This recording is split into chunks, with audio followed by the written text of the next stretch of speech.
சூடி பெருமானே அருளாளா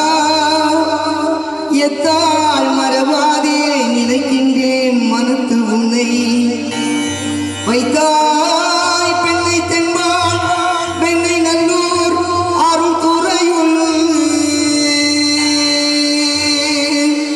அத்தாய் உனக்கு ஆளாய் அல்லேன் எனலாமே